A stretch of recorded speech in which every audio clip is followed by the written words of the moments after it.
I went down to Pompei, which is fascinating.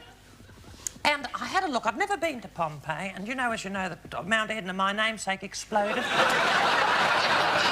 And when it exploded, and all the pumice stones buried all those people. It was a bit... Pompei was the London of its time, Apparently it was. And when I was looking around, it was, you saw all these people lying around in a state of total inertia. And the comparison was absolutely uncanny. The people were just sort of lying in parallel. Well, of course, they were mummies, practically.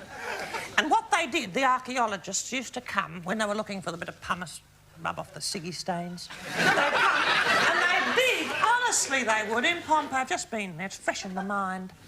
They'd dig and they'd find these poor little old Pompeians lying around, and they'd put a little hole in their heads and fill them up with plaster of Paris, and they'd turn like Madame Tussauds, only realistic. And they'd be lying around there. And it occurs to me, wouldn't it be spooky? Oh, isn't it a horrible thing to say?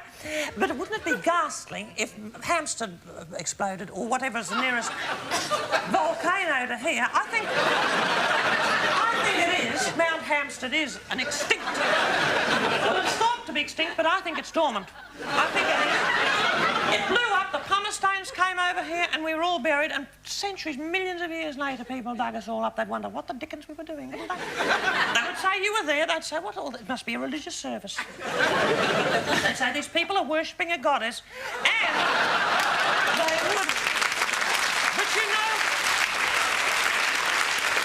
they wouldn't be too far from the truth either, would they? Don't know how I got onto that subject.